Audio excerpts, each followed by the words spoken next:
This conference will now be recorded.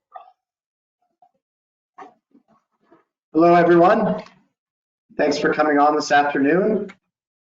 This is our first attempt at a webinar. So this is a partnership between API and LPPANS, the Licensed Professional Planners Association of Nova Scotia, and of course Dalhousie and Daltrax Transportation Laboratory. And just give me 2 seconds. I gotta close the door. In the background.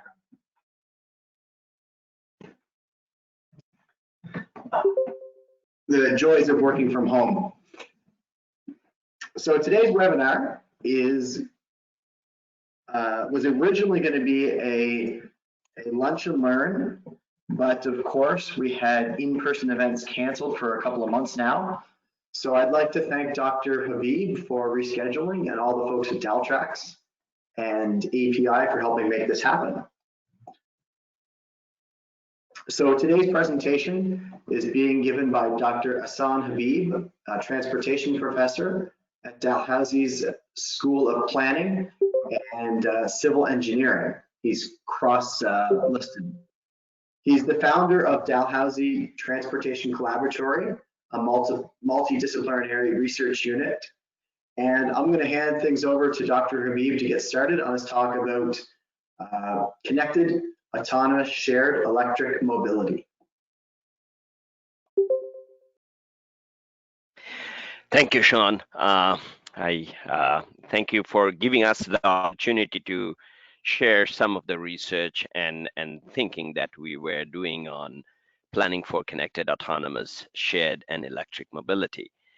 I'll directly start our session, and bear with me with the technology if it doesn't go well. So today's agenda, in general, what I'll try to do is give an overview of what is this case mobility is all about, and some of our research in the School of Planning and Civil Engineering to see how we are trying to get us prepared for this new opportunity. I will also highlight some results from our ConnectSmart workshops that we have done in 2018 and 2019 to understand the community's readiness. I will share at the end also some results from shared autonomous vehicle microsimulation modeling for Halifax Peninsula. And I will conclude the entire presentation with, of course, this positive tone, but also reflecting on the COVID-19 uncertainty in this particular topic area. So let's start with what is case mobility. So this connected, autonomous, shared, and electric each has their own meaning. And connected is which is already in the market for many years, particularly for the luxury brands. But the newer things, the technology that's coming is more vehicle-to-vehicle communication, vehicle-to-infrastructure communication. An autonomous car is driverless car, and I will give more details on each of those as I go in this presentation. And shared mobility is this concept of Uber, Lyft, or other kinds that we already started experimenting with in different areas. And electric powertrain. And today's presentation is not all about separating these four items. It's more about this vision that coming up as a more connected, autonomous, shared electric mobility as a package. That's what I will try to emphasize my presentation on. So we probably all know about shared mobility, Uber, Lyft, or other kinds of technology. And one of the study from the UC Davis group, they looked at over 20 cities, and they found out from Boston to Chicago, LA, New York, San Francisco, Washington, D.C., and 29% people are already using in urban areas shared mobility services, and 15% in the suburban area. And this is 2017 study, and it's growing. So there is a movement going on, if I like to say, in different places in US and other places. And there are lots of benefits, for example, from a traffic engineering point of view, like it reduces the number of vehicles on the road by almost three times. One study from MIT showed that for the taxi industry in New York, without using this 14,000 taxis, we could use only 2,000 vehicles and still satisfy the demand for 95%. So it's an encouraging way of going for it, and there are lots of impact study. I'm not bringing all the study results here, but there is a growing optimism on shared mobility on different places in the world. But in Canada, we also started in Metrolinx in different municipalities, our ride-sharing program, Smart Commute in Halifax. We also have some sort of those thinking going on. We have long-distance ridership in Canada as well. So those shared ridership, shared mobility has started quite a big way in different places in last few years.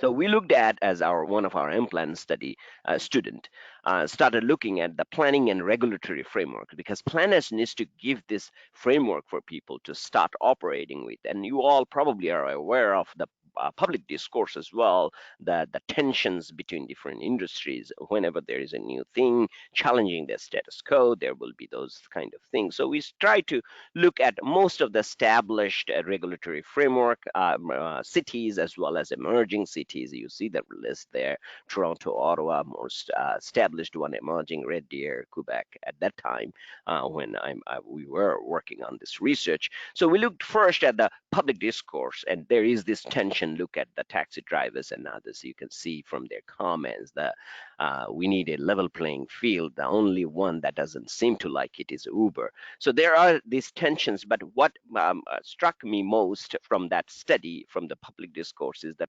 places that fail to move carefully when they brought in ride sharing have seen safety issues, unpredictable prices, unstable access to services. So there is a need for proactive planning for shared mobility in general, and all the technology today I will be introducing. We have an obligation, and even I would say prepare ourselves to get the best benefit from all of those technologies. We looked at also those regulatory framework, whether that reflects the public discourse. You can see licensing, safety checks are quite well represented in those areas, but the accessibility, social impacts was not quite well represented. And I will start adding in this COVID-19 pandemic, maybe the public health issues. Those needs to be also like added in, so that we prepare or give a mechanism for these newer technology-enabled right sourcing mobility grows, and we take the best benefit out of it. And you'll see lots of different shared mobility, bike sharing, car sharing, ride sharing, taxi apps are emerging. And with that, we started looking at, what's happening in Halifax with this smartphone use and travel behavior. One of the study from our Master of Planning Studies student, Shaila Jamal, we looked at how people are using smartphone application for trip planning activities, whether they are doing online rather than traveling. And you'll see the results of those displayed in the chart. We also looked at the social networking, like Facebook or other kinds, like are they also like being used for deciding the trip, or groups or doing the trips in groups. So we got quite interesting results. Like there are a growing, not always, like the yellow and the blue, they are often and always used for, although looks like most of them for the communication and coordinating trips, but there are also online rather than traveling. One interesting piece, I'm very excited at this point, like to know a little bit more what's happening with this COVID-19 pandemic situation with the smartphone or social networking or other apps. Like, does they reducing the VKT? Right now, of course, lockdown has a very different scenario. But as we reopen, like we are very interested, and we are gearing up our entire research team to collect this kind of data to understand a little bit more what's going on. We looked at that time also what is this impact of the use on travel outcome, because that's where we are interested in, like if you're using smartphone or other apps. There are some good impact on number of trips in groups taken or places visited or social gathering, but there was not enough evidence to suggest that the use of smartphone reduces vehicle kilometer traveled, which is one of the indicator we use in for sustainability, greenhouse gas emission estimation, or many transportation planning decisions. So maybe COVID-19 or new way of virtual living might be changing those outcomes, and maybe like we need to know more for how we are using technologies for that. But this all coming from that shared idea, like how we start using different kind of technologies for our daily travel need. One thing I should just remind, tell all my transport planning students, travel is a derived demand. We don't travel for fun. We try to do the activities. So the more we learn about how technology is helping us to achieve those activities, say for example, today you don't need to travel to Dalhousie University to listen to my presentation. So that's actually reduction of one trip. So we are very interested to learn how these emerging technologies are changing those travel outcome and whether we can make it a better benefit. And planners has a responsibility to think through and really come up with the strategies to facilitate other than our common people just keeping Facebook and other technologies for only social interactions. And this is another big boom. The electric vehicle has gone in different places. There are definitely many benefits you all are aware of. It's reduced emissions. It outweighs environmental effects from the European Environmental Agency report 2016. It's a quite a good area that evolved in last I would say 6 to 7 years. Quebec and Ontario has a quite a comprehensive policy or strategy to adopt electric vehicles. We have started some. In Europe, they are going in a big way. Battery powered electric vehicle sales is very up.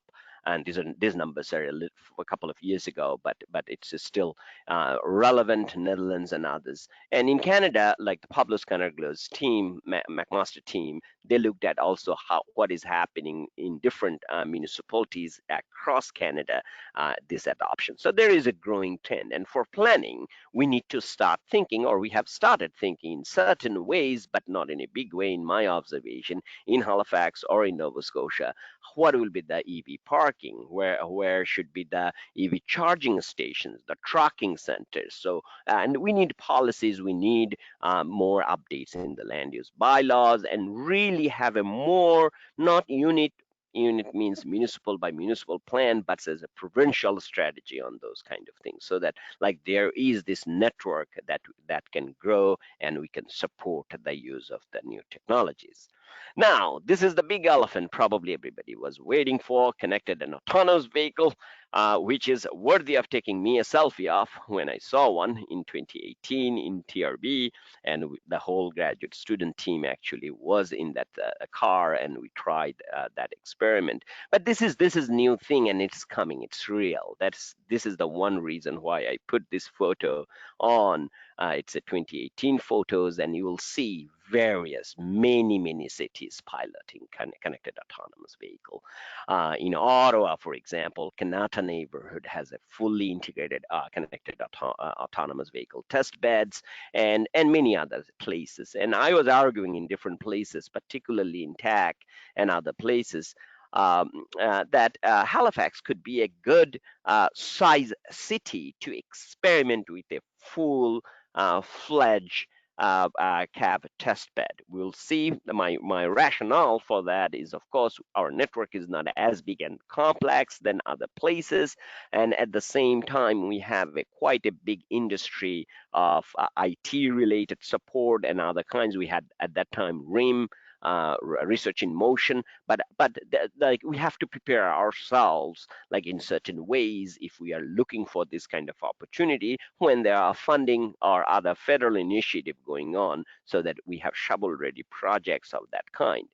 And you'll see many cities are also preparing for a CAV, either regulations, planning, governance. I think in our research, we found that there are more research on the technology and the operation, traffic operation in particular, than in planning or governance issues or regulatory issues. Even Transport Canada, when we put some partnership project a few years ago, like is still like thinking through how they can come up with a Canadian or a federal or provincial or municipal, how they deal with this entire CAV, a new type of technology coming in. But many cities are looking at it, particularly in the US and in China, and they are doing quite well. So where we are at now in terms of autonomous vehicle, there are these 5 levels, 0 to 5.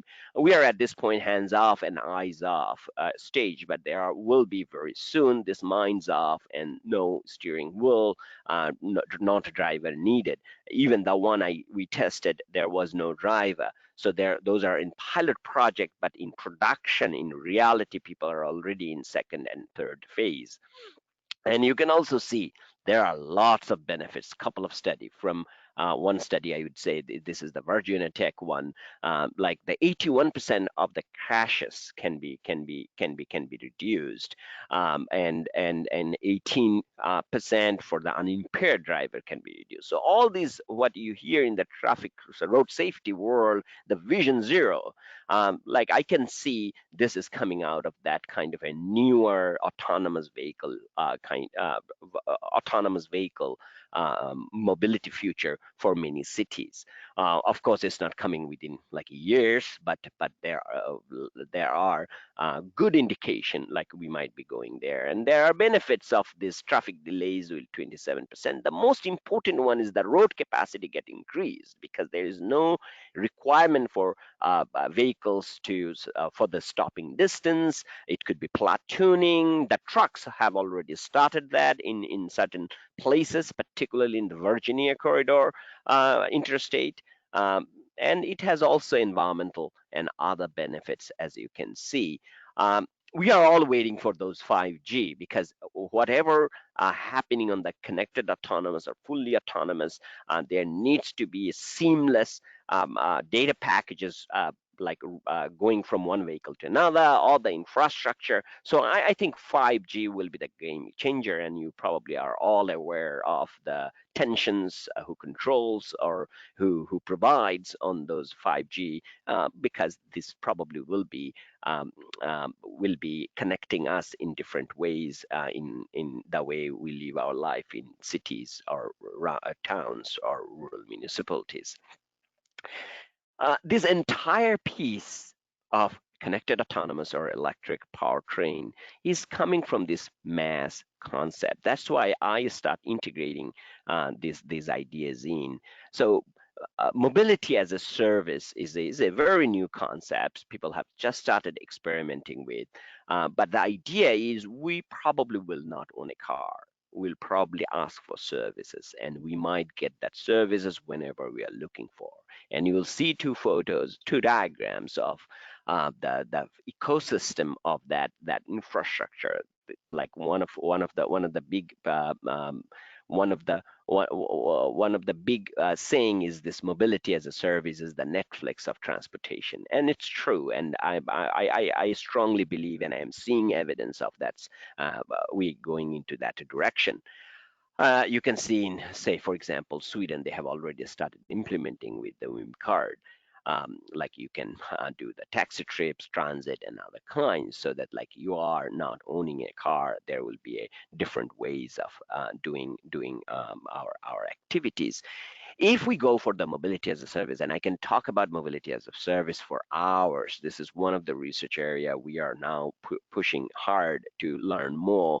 But what I would like to emphasize here, if mobility of the service are a part of that package, connected autonomous vehicle, we also need to start thinking about what will be our land use planning. We already started, and I see this like a connection started planning for people, not for cars. Like that's our sustainability goal. So I can see a marriage in this case. If we do not need parking, can you imagine how much parking spaces can be redeveloped for the retail, for residential areas, our mixed use, our smart growth strategies? So I can see that kind of evolution of our planning paradigm for case or emerging mobility land use planning. There is no doubt in our mind that there will be a version of case mobility upcoming. So whatever that version comes in, as long as we as the planners dictate it, the evolution, the regulatory framework, the rules, we might be able to get that evolution of the technology very close to the societal goal or the vision of the community, municipal planning strategies. Like I think there is a very good chance of that marriage. But we have to move faster. We have to understand what are the planning implications. Infrastructure, for example, 5 to 10 years to rebuild.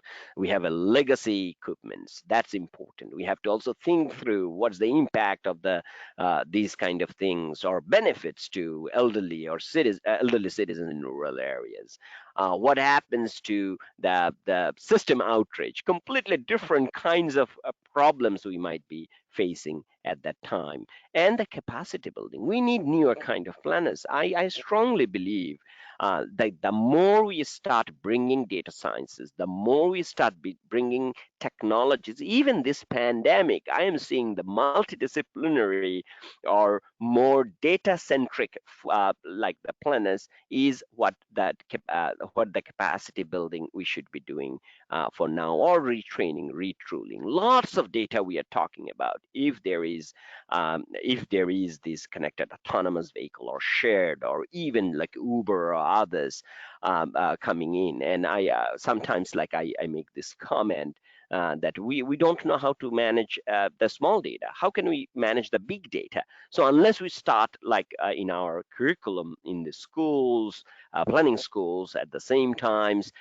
like in universities or even licensed professionals planners, CIP or ITE, all these organizations start thinking through what future could look like, then we need different kinds of training, different kinds of expertise, different kinds of infrastructure assets. We also need to think through the privacy concern, like those kind of public acceptance. So we have to start looking at, and it will take time unless we start preparing. So to understand that, we started looking at in Nova Scotia what's going on. So in 2018, first we tried to understand for this case mobility. I presented a synopsis of the presentation that you have seen so far in that first workshop, and bring all transport planners, land use planners, health officials, folks, municipal, like quite a good set of people. And in that workshop, we try to understand, are you planning to prepare for this future mobility? And mainly trying to understand two things: what are your planning goal, planning consideration, and what should be our research agenda? And our finding from that workshop, which we published in one of the TRB paper, Rachel Lean worked on, one of the BCD grad, and we saw that there is a growing optimism, but there are lots of questions, like what we learned from that. Lots of question: how to prepare communities, what is case mobility.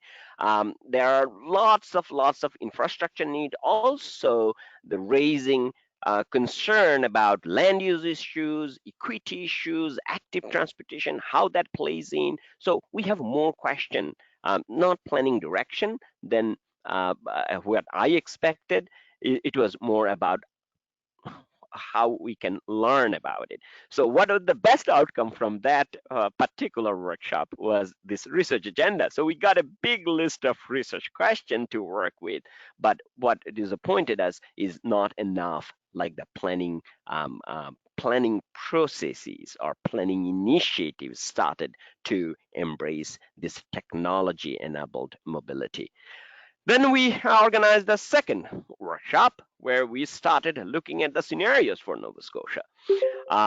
So building on the first one, what I tried to do here is try to give our participants to anticipate the uncertainties of the future, and also try to identify driving forces of case mobility. And we ask them to create those scenarios, do a kind of a wheel with implications and strategies. We attempted to create a community leadership committee, but we haven't gone that far with that because our funding got stopped at that point. But the good outcome from that scenario exercise with all Nova Scotia planners, engineers, and health officials, energy officials, policy advisors, we got these two main critical uncertainties. One is this technological advancement, another is societal capacity to adapt. And they came up with these four scenarios, which is the blue sky mobility. If the technology is coming as expected and the society has the capacity, so we see the blue sky mobility, and these names are given by the participants. The second one is this eagerly prepared but disappointed. So technology is not coming, but we are prepared to that. Most of the people thought we might be on the third quadrant, the evolution of the status quo.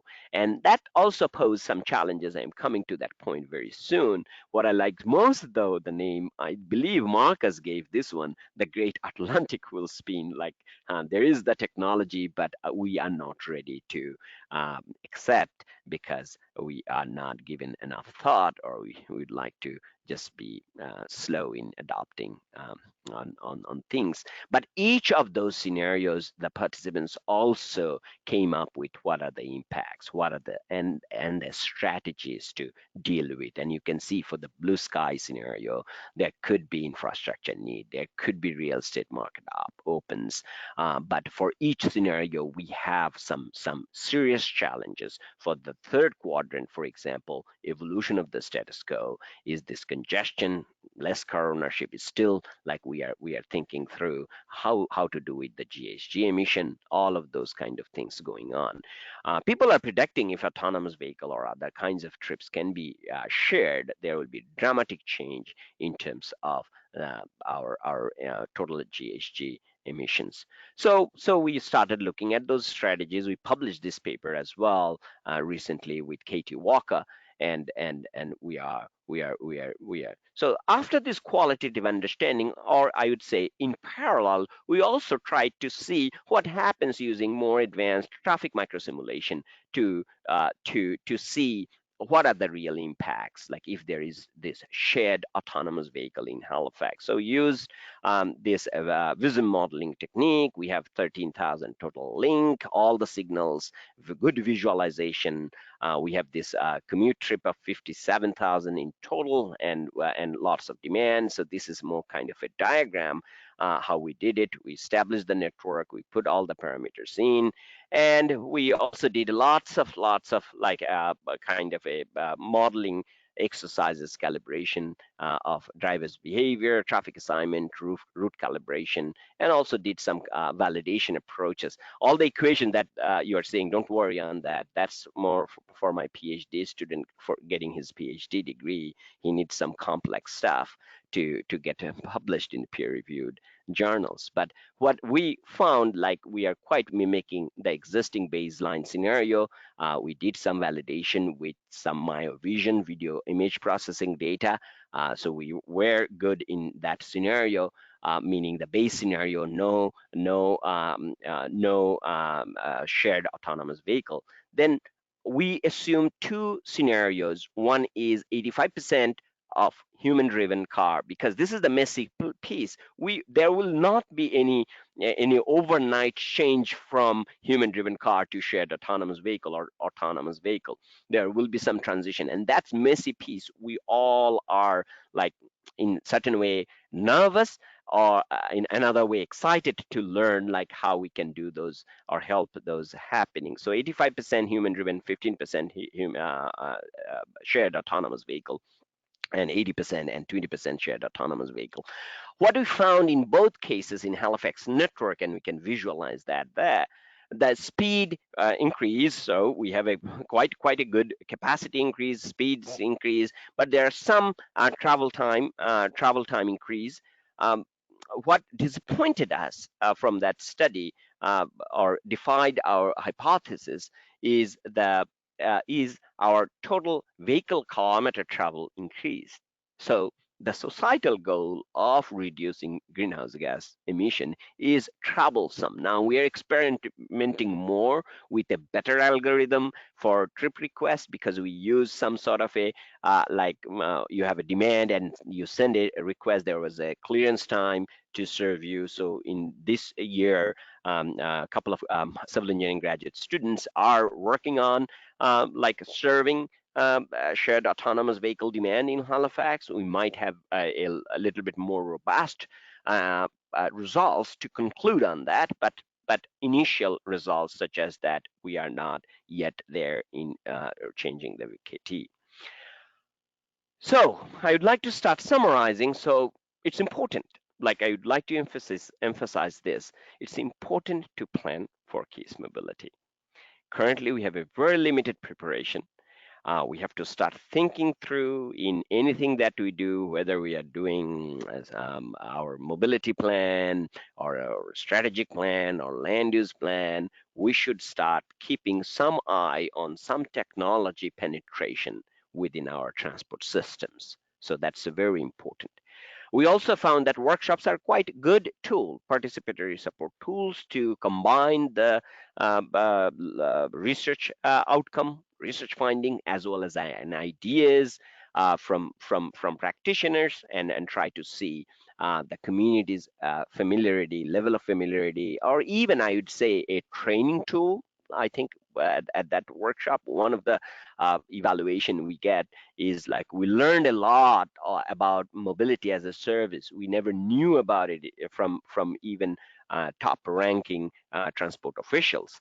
So I think that kind of like bringing this ahead of curve research or new ideas, what's happening in various places, is help us to having those familiarity. And one of my students just this semester, BCD, our Bachelor of Community Design, she did a wonderful job, Emma.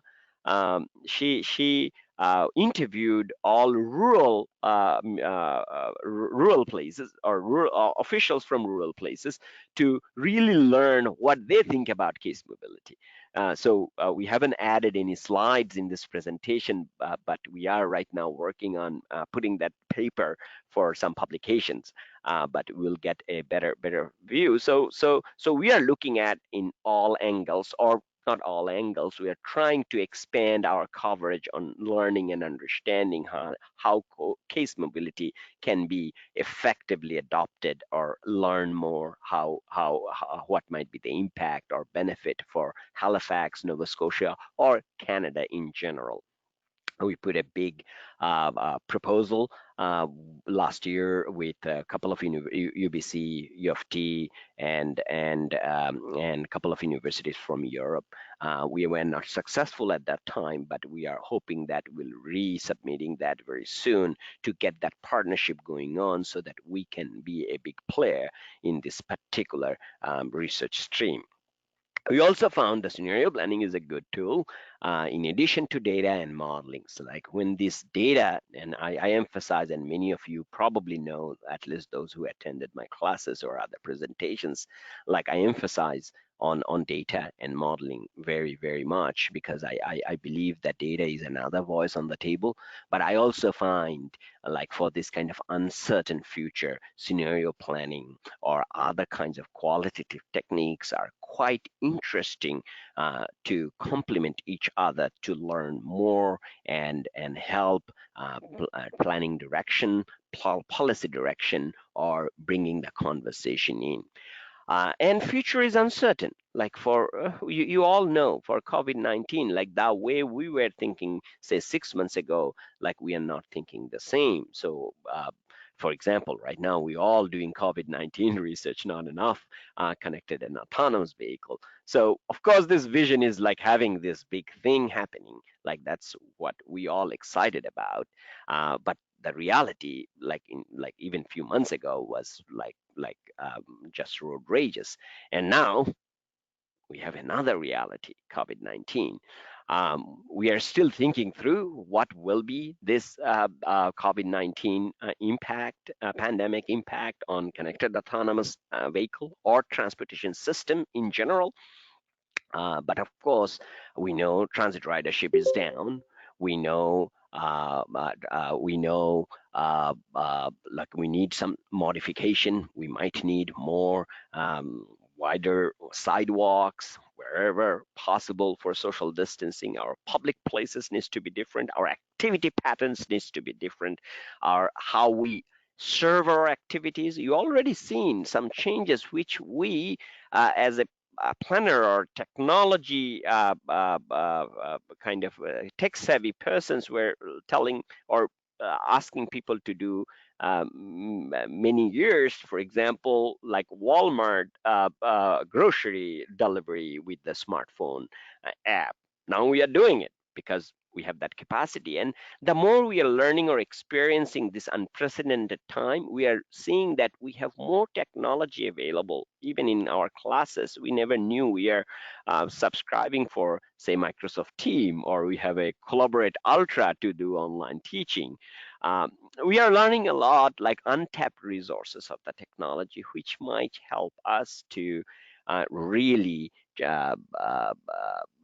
thrive in this challenging time and be creative and really like go with our life that we know. And I believe the connected autonomous vehicle or that transportation transformation in the horizon might be slowed from the technology side, but will be giving more thoughts how we can make our technology more human-centric, useful to do activities, to do the things that we need to do for making a better place to live, work, and play.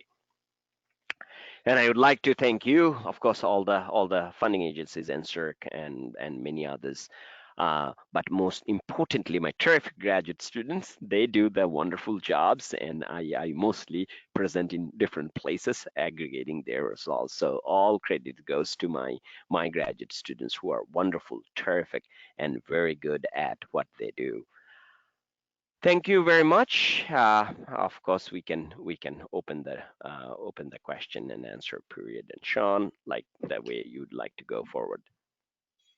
Okay, thank you, Ahsan. That's incredibly interesting, and it's interesting to end on the uncertainty of COVID because, like you said, the future is unknown in general, and then we got a really big curveball thrown. So this is my first time on GoToMeeting. So if either Jay or Dave has any thought, unless Jay or Dave has any other thoughts on how we do this, I'm going to give a call for questions. And if you're interested, just unmute your mic, pause, and just say your name. And if we get 9 people at a time, we'll try something else. So if there's questions out there, let's go for it.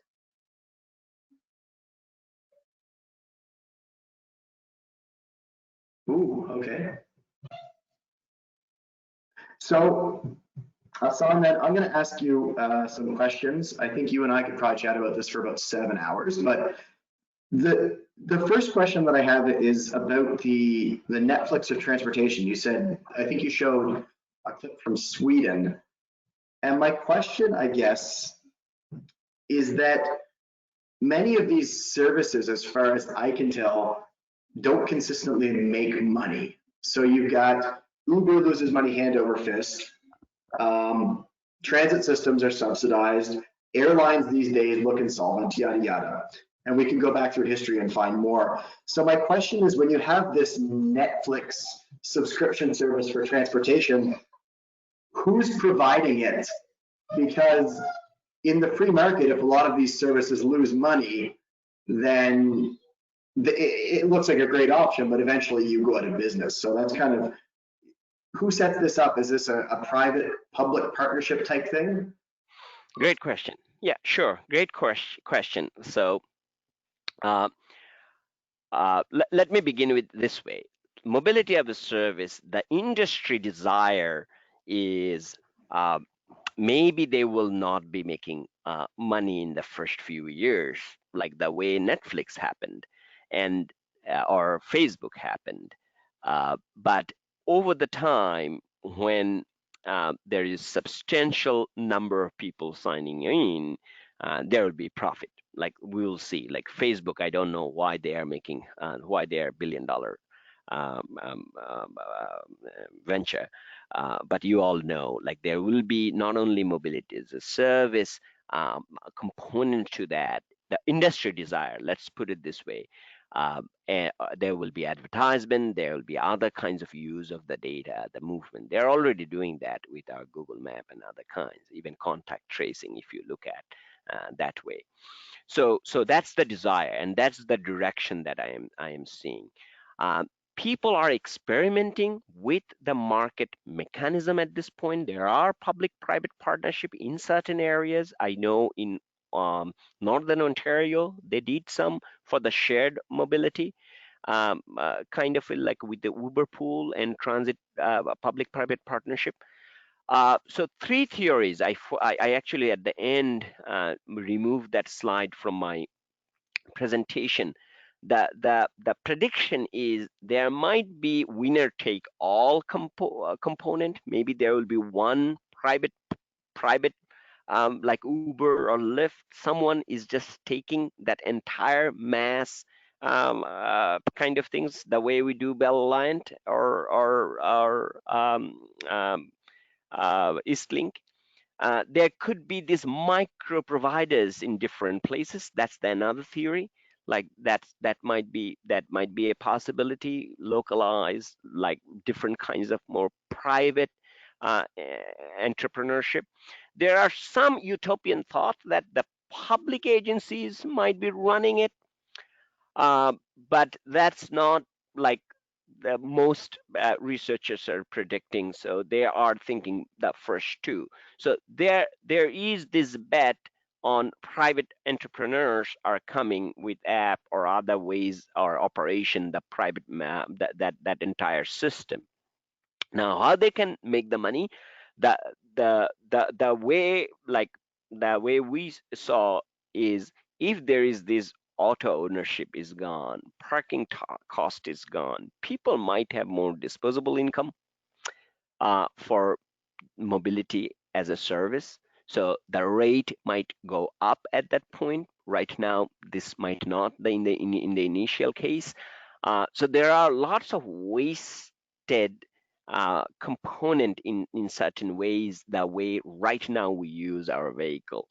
Um, Say for example, if you look, I always give this example, like if you look at the Dalhousie campus, like all the cars are idle the whole day. So maybe there could be peer-to-peer way of, oh, I give my car to use somebody else. That will be mobility as a service. So I sign up with that provider. So I own one of my car, but it's also giving the service. So total reduction of the vehicle fleet is possible. But these all are yet to be seen. My argument is, if as a planner, we dictate this evolution, we try to have our policy and strategy, how we would like to utilize mobility as a service. That will benefit us most, so that we are quite close to our goal of municipality or goal of our societal goals and objectives. Does that clarify a little bit? I mean, I think as much as we can, given the uncertainty, and again, we could chat about this for hours. I'm gonna put another call out if there's questions out there. So if you have a question, turn your mic on, say your name and let us know. Yeah, Marcus Garnett. Marcus. Hi. Sorry, I was late getting online.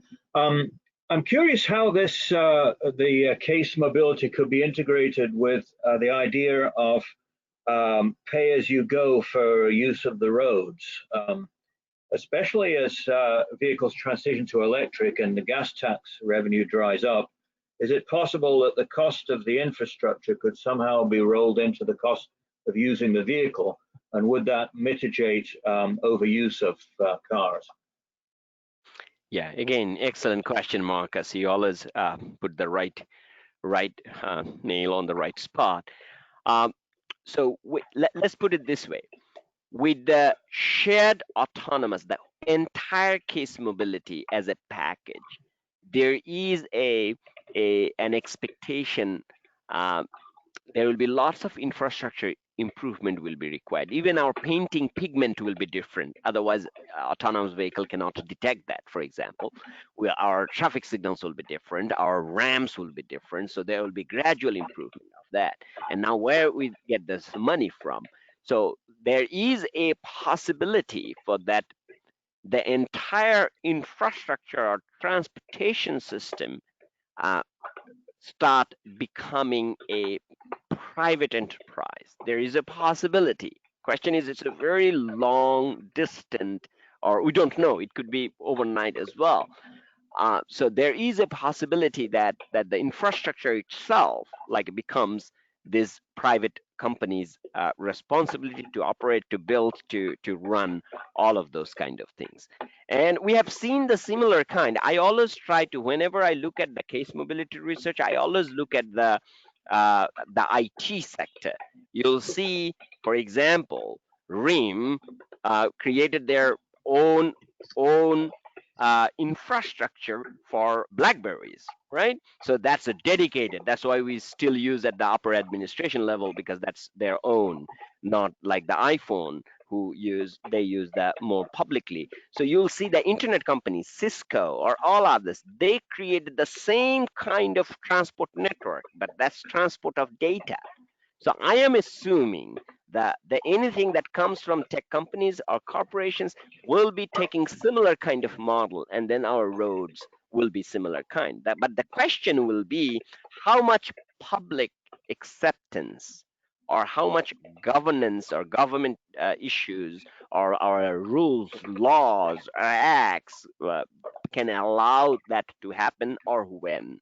But there is a huge potential that we can combine pay as you go, tolling system, and others. In US, there is a big concern about the more vehicles are becoming electric car, the more they are nervous about how to fund their infrastructure projects, because most of their infrastructure projects are tied to gas tax money. So you see, the mandate is actually not a good a mechanism to reduce greenhouse gases. So you are right. There is that tension, and we'll see how we move forward on that. But it will be probably a global or North American approach than just more localized way of dealing with it. Yeah, thanks.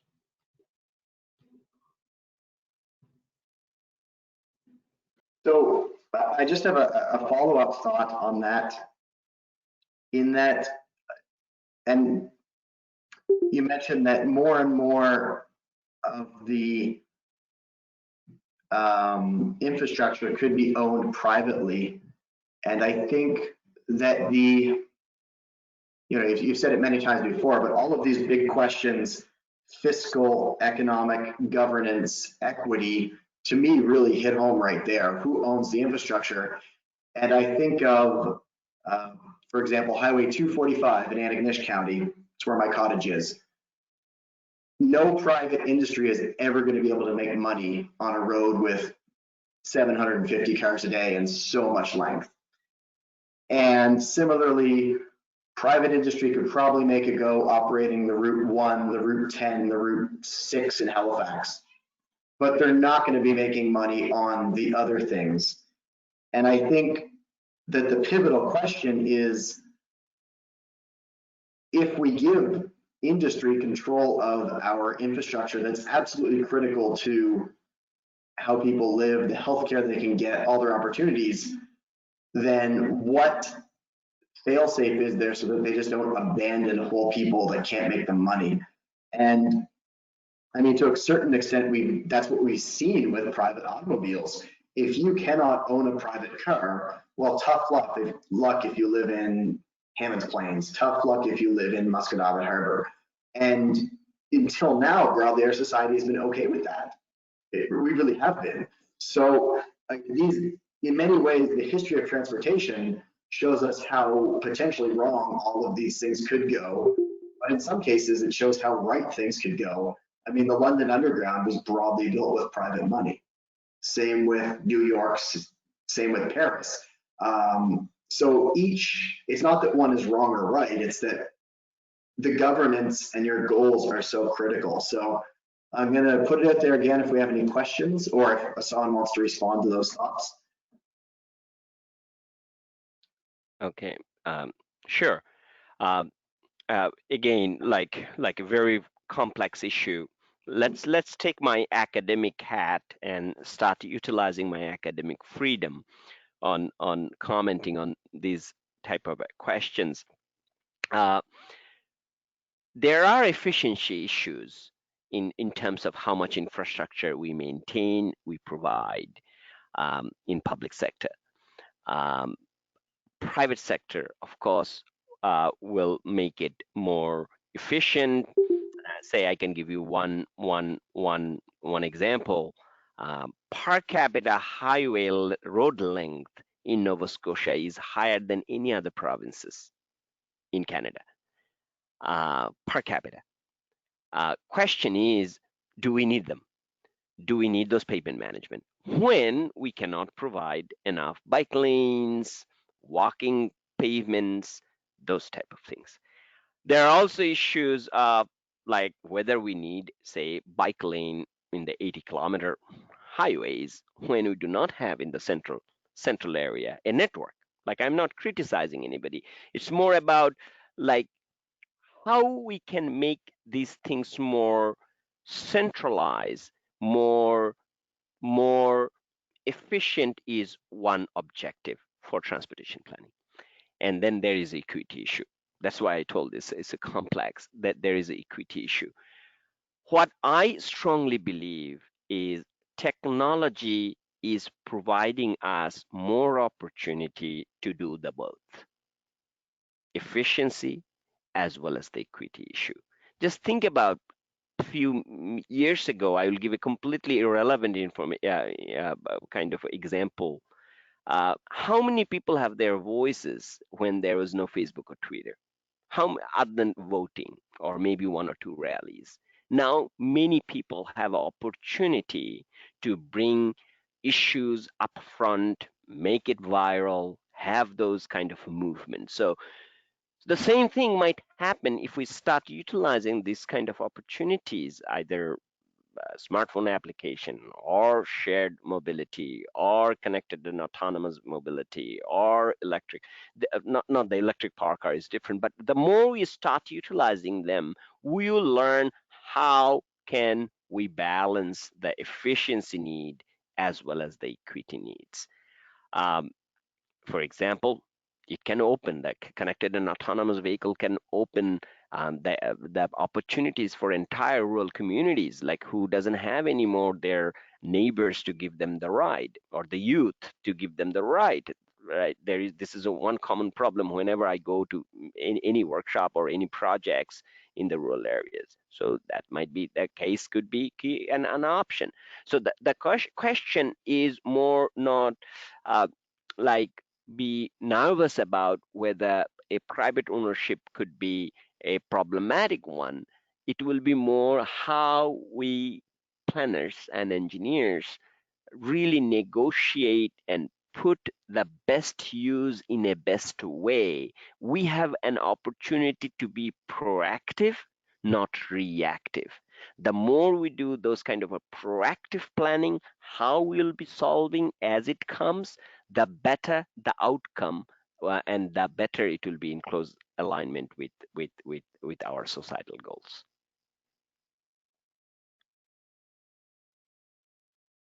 So we're coming up to 1 o'clock, and I'm going to put a last call out for a quick question.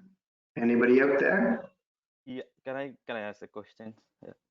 Yeah, go ahead. Yeah, so I'm Shushma. So first I want to introduce myself. So I'm joining the meeting from US. I'm doing my master's in urban planning from University of Illinois at Urbana-Champaign. So I do have a question about the zero occupancy trips. Like, so I really like the idea about mass mobility as a service, and I think it will be more popular in future when there will be a more supply of autonomous vehicles in future.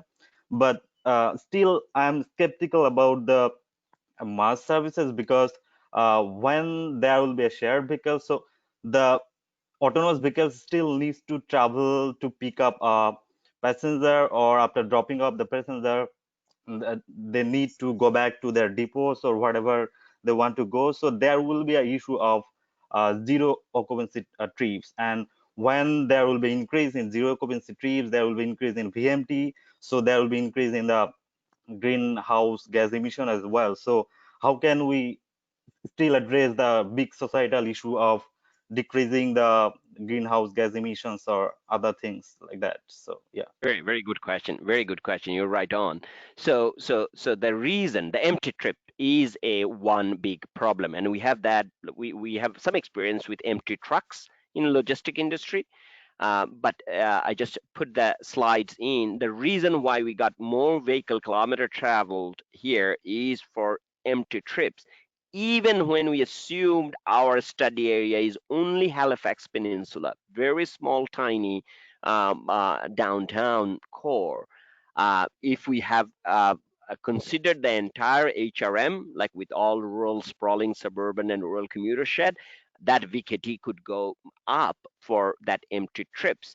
Now, I am confident that the private industries, like with Uber and other ways, like if there is a peer-to-peer mass concepts coming in, there might be much easier way to tackle that issue. But I totally agree with you.